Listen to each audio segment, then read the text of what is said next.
Steve, good morning, brother. Right there with first blood, and I hope you're feeling good this morning, brother. I know that old Snoop of yours is in rough shape, but congratulations on making it through. We're going to talk about home prices. Hey, I got another Steve. I am awash with Steves this morning, and His Majesty is with us as well. Rock and roll. Let's talk about buying houses.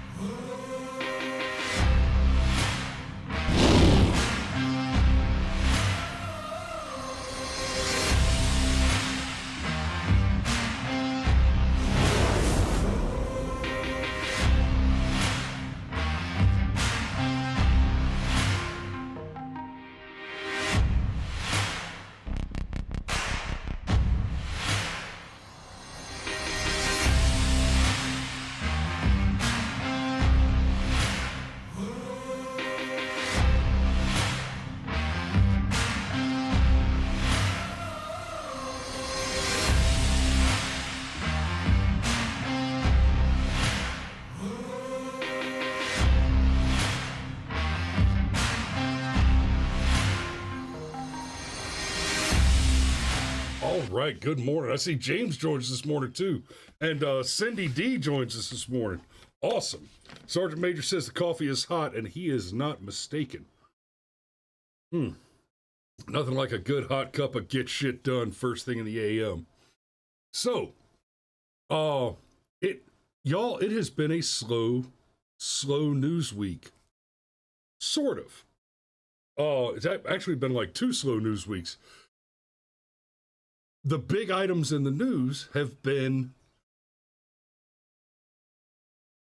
somewhat apolitical, which is a lot of what I like to talk about, is politics, especially geopolitics, and how American politics affects our current tactical and strategic footing and reasonable mobilization rhythm against world events. But the 2 major events, obviously the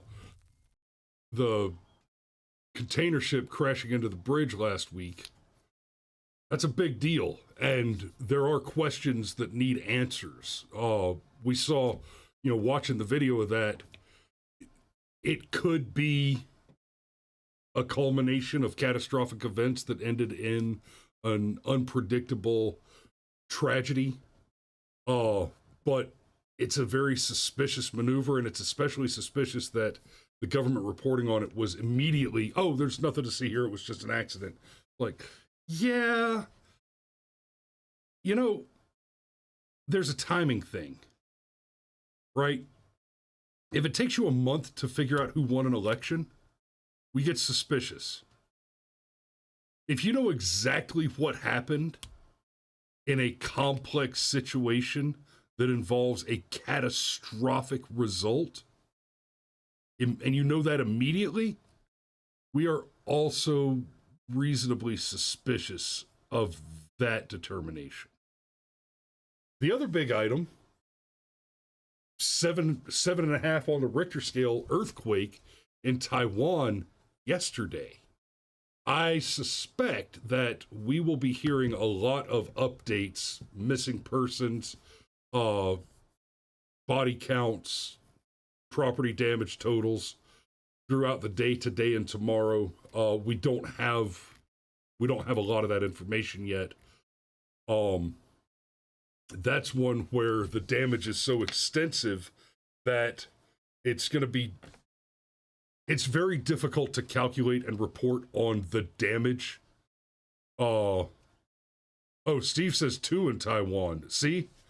And that, I saw 2 different headlines. One said 7.5, one said 7.2. I thought that was a discrepancy in the reporting on an individual incident. I wasn't tracking that was 2 separate incidents. But again, like I said, in something that catastrophic, it's very difficult to calculate, tabulate, and report on the damage while the crisis is still ongoing, which it is. the structural damage to larger buildings after an earthquake of that magnitude, they may be in danger of falling down for days before they actually fall. And we all we can do right now is kind of sit back and wait to see what happens. So, and Dad says tornado in Rochdale. I assume that he dropped a typo and he's telling me there was a tornado in my backyard, which would not surprise me, but I didn't hear it because I turn my hearing aids off when I'm asleep at night. So, all that to say that as far as the kind of news that we normally cover, there haven't been significant developments in the Trump cases apart from his winning an appeal on the $500 million bond and then actually posting 1.75 to engage the appeals process. There's the gag order from the crooked judge over who's pissed off because Trump revealed that he's a Democrat donor and his daughter's a major Democrat PAC activist. But that's still developing enough that it's difficult to cover just yet. And Steve Rodemeyer points out, no political news makes me wonder what we've missed. Yeah. Anytime there's not significant movement in political news in America today, I get concerned about what's happening. It feels like there's another shoe that's about to drop. So this morning, I want to talk about the results of politics. It's difficult when you're younger to understand how much real impact a bad vote can have. It really is.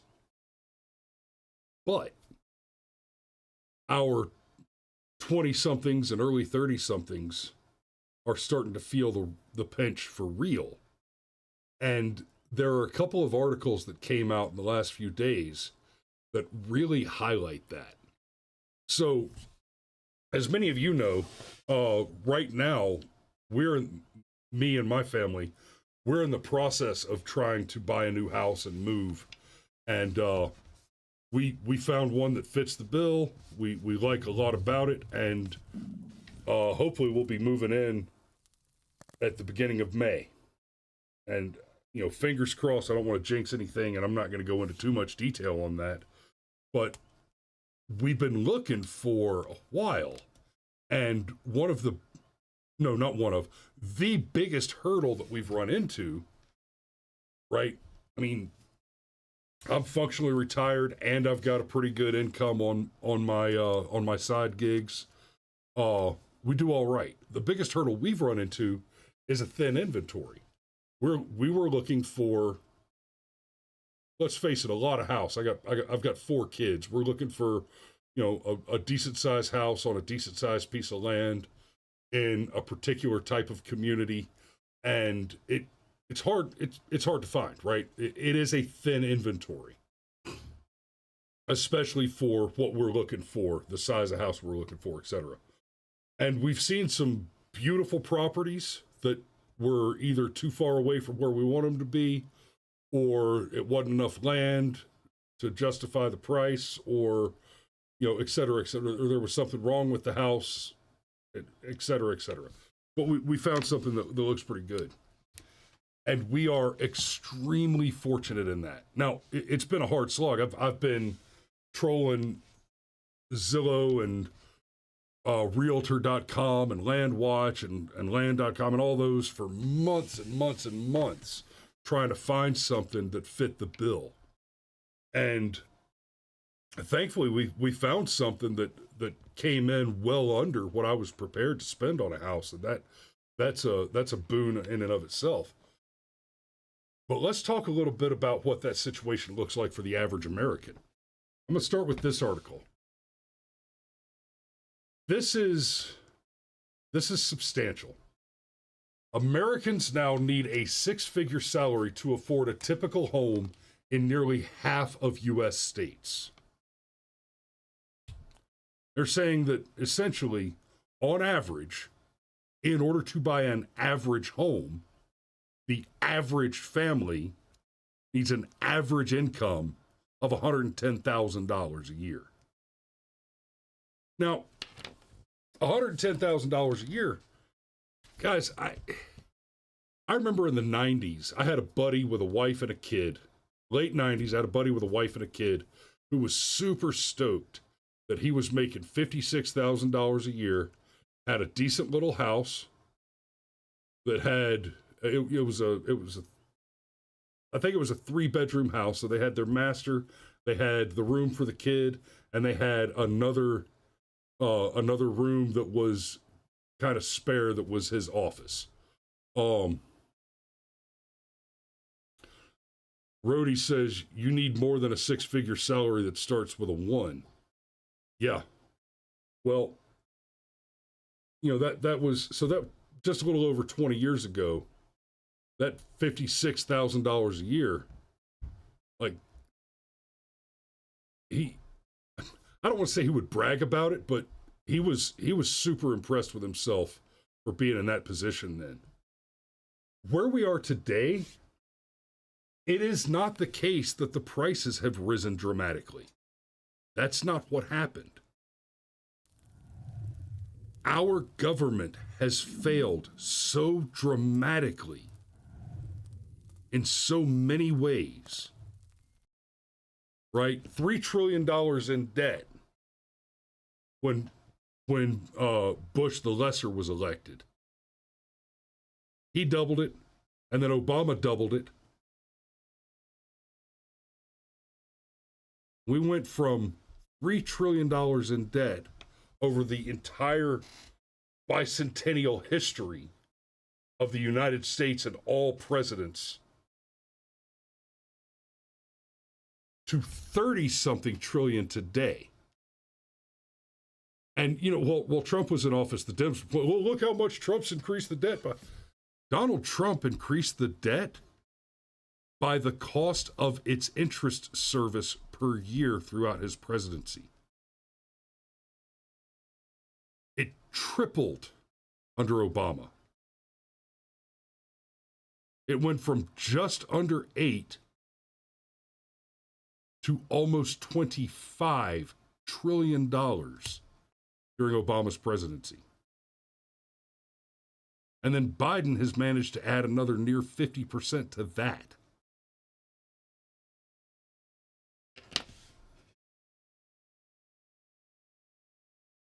Rhodey says Trump is no innocent in that 34 trillion, but Dems affected it much more. Yeah, like I said, the increase in the debt under Donald Trump is roughly the cost of the interest to service that debt. Basically, we're spending, we're rapidly approaching a point where the cost of debt service for the American national debt is rapidly approaching parity with our tax revenue, with our federal revenue. That's insane. Sergeant Major points out, and Tim points out, damn Corps buying them up. Powers that be don't want folks owning. Yeah, you've seen from the World Economic Forum. The World Economic Forum says that you will own nothing and you will be happy. And Legion, I think I'm about to correct you on something. Let me double check this.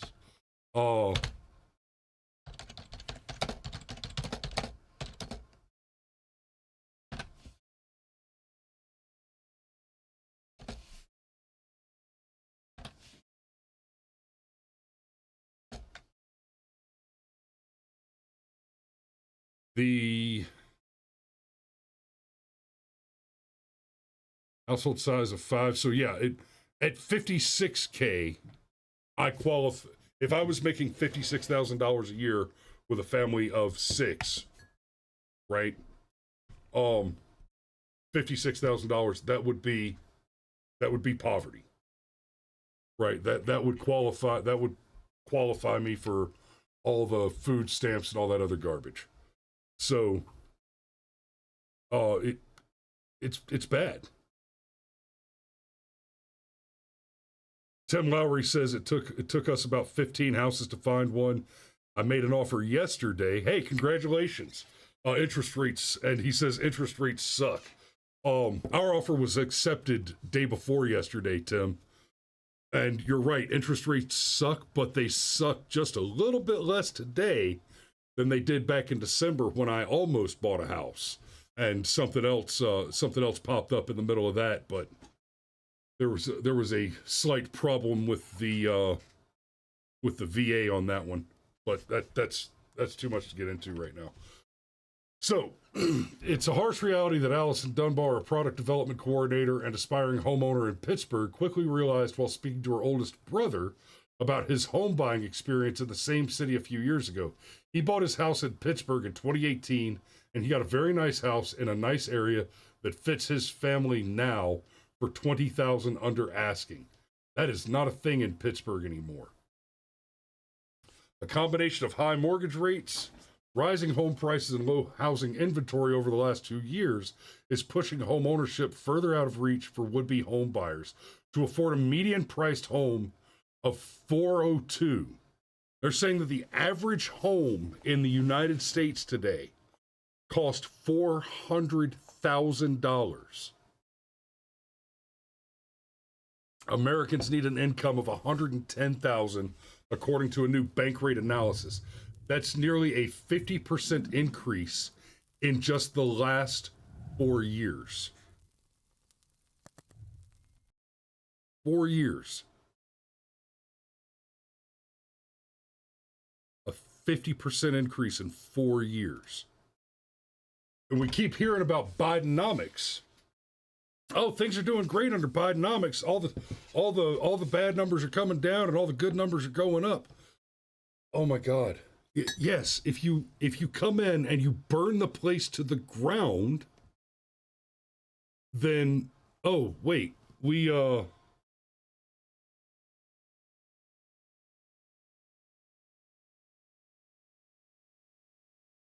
oh, Xander, you distracted me with your figure there. I was about to tell you how wrong you were. I was like, wait a minute, no.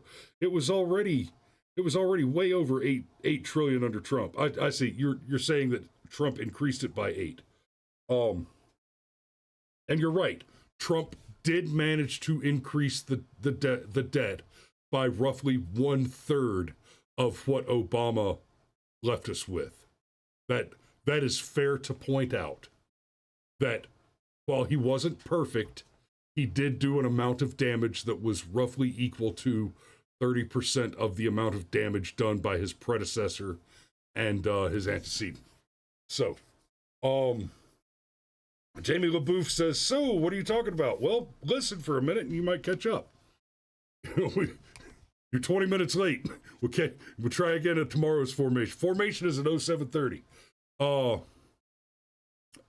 Mario points out BlackRock controls an estimated 40% of the U.S. housing inventory. They also own Pornhub. Just FYI. Interesting little factoid. So I've got this other article pulled up. How much will you need to retire? America's magic number surges to 1.46 million. Now, keep in mind, in the midst of all this inflation, Trump is getting ragged on right now because he made some comment the other day about how grocery prices, the price of food, has increased by 20% under Biden's presidency. Clark Howard says that prices have increased by 20%. Food prices, average grocery prices, and the price of going out to eat has increased by 20% since last year. Those two very different claims, and obviously Clark Howard's claim, and if you guys don't know who Clark Howard is, I'll tell you something. If Clark Howard says a thing about money, You can literally take that shit to the bank. But American adults believe they will need 1.46 million to retire comfortably, a 15% increase from last year and a massive 54% jump from what Americans said in 2020 that they expected they'd need. That's interesting, right? Everything seems to be plus a half. Plus a half. How much were we paying for gas 4 years ago? Half? Give or take? The ballooning of the retirement nest egg expectation has outpaced inflation, currently running at between 2 and 3%, according to Northwestern Mutual's 2024 Planning and Progress Study. Really? Inflation is currently between 2 and 3%. That's a psychotic number. That there's no way. I hadn't even noticed that.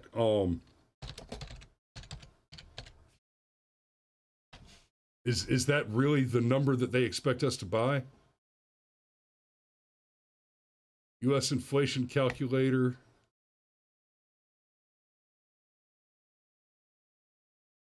%3.2%.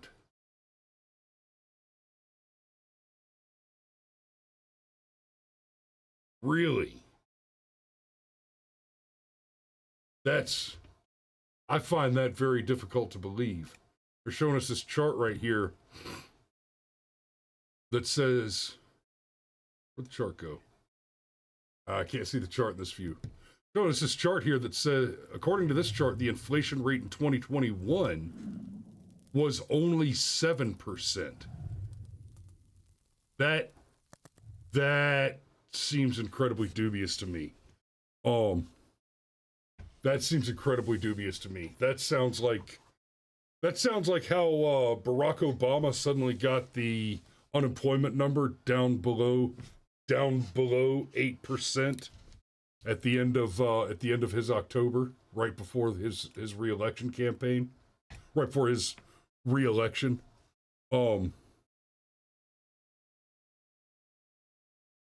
Xander Mack says the median salary is $60K. The average American won't make $2 million in their lifetime, let alone save 1.5. Yeah, no shit.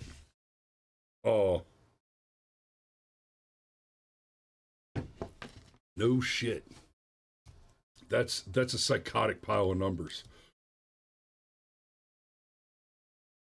I do have one piece of potentially good news.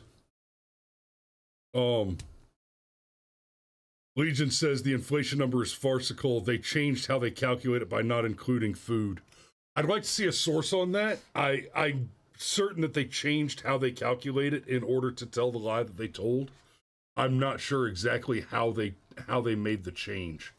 But this article doesn't work in article view, so we'll have to look at it like this. This is, we're going to call this mixed bag of good news. The growing crisis of the young American male could send home prices falling for years or even decades, says the Oracle of Wall Street. We've talked about the artificial infantilization of the American male several times on the show before, and that's a topic that we will revisit in the future. But according to this article, Meredith Whitney deemed this article is from yesterday. So Meredith Whitney deemed the Oracle of Wall Street for successfully calling the financial crisis, says home prices are likely to fall substantially, and the reasons have to do with habits picked up by young guys. This right here, successfully calling the financial crisis, it would be helpful, guys, if you would say which financial crisis it was that she successfully called. I'm going to assume that she's talking about the 2008 crisis. And frankly, if you saw that coming, you're not special, you're just a Republican or a conservative, right? We all saw that shit coming. The government forced banks to make bad loans, and then a bunch of people took cheap money that they couldn't afford and bought houses they couldn't keep and destroyed the real estate market, destroyed the land market. We all saw that coming. No intelligent person was surprised by the 2008 crash. So I might have to discount this oracle of Wall Street, but in fairness, you have men staying single longer. Yeah, that's a problem.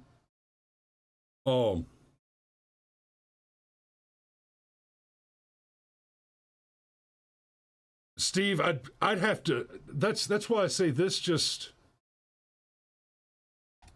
the financial crisis. There have been a few of them. Tim says, let's be clear, a lot of folks have zero business owning. I shoot a lot of houses that should definitely not have been owned by the current seller. That's a thing that happens. So you have men staying single longer, and then you have what I call a growing crisis of the young American male. They're twice as likely to live at home than women. So 1 out of 5 young men live at home with their parents, and these aren't young men going to college and coming home for the holiday breaks. These are young, grown men choosing to live at home. I think you're going to start to see housing prices begin a multi-year / decade decline just due to supply-demand dynamics. So what she's talking about, and I think she's right, actually, in this, like I was just talking about it being a very thin market out there, a very thin inventory out there if you're trying to buy a home. That's going to shift because while it's true that there's a thin inventory right now, those prices are high.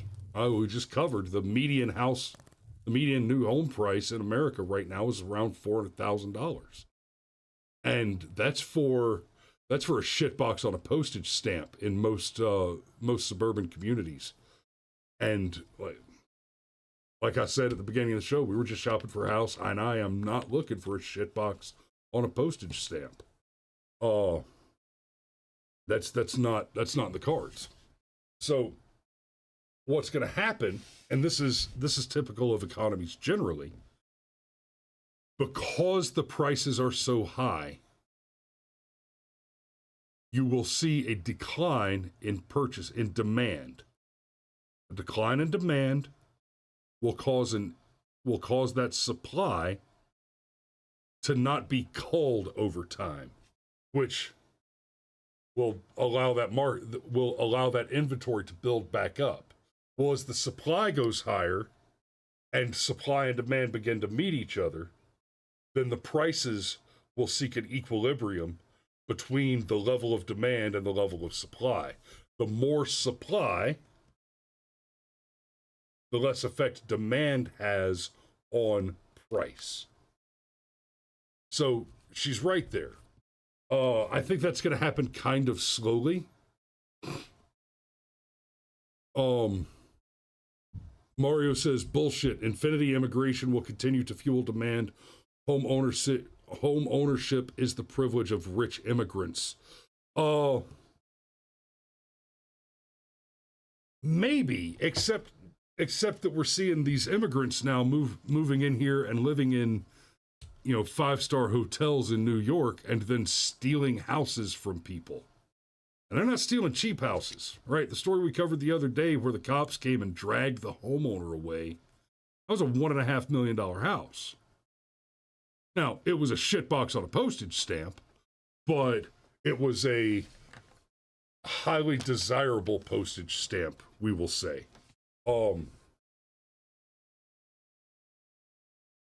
Let me see. Unverified Bear says $500,000 will barely get you a flat in London. You want a house at $750 plus. Yeah, that's insane. That's an insane amount of money. And Bear is talking in pounds. Pounds and dollars are not quite 1 for 1 right now. And they never are 1 for 1. They're a little closer to that than they have been for a while, but you can read that 50 to 750 as being pretty similar to Atlanta, Georgia. That's pretty similar to what the home prices look like there. And I mean, I've shot pictures of homes that are listing for $500,000, $600,000 in downtown Atlanta, where there are water damage stains on the ceiling, and I mean, it's just homes are falling apart like that. So Bear says it's roughly 850 to 900 would be the equivalent. So yeah, that sounds about right. Are pounds still silver backed? I don't think so, Steve. I'm actually relatively sure that I don't think there are any hard backed currencies left on the planet at this point. And Sergeant Major points out that the price of housing compared to price of gold is down. Gotcha. Okay. So, it is 8:00. I need to put a pin in it there and head out to shoot a house. So, thanks for watching this morning, guys. Appreciate you giving me your time and your attention. And as always, we love you, and we will see you tomorrow.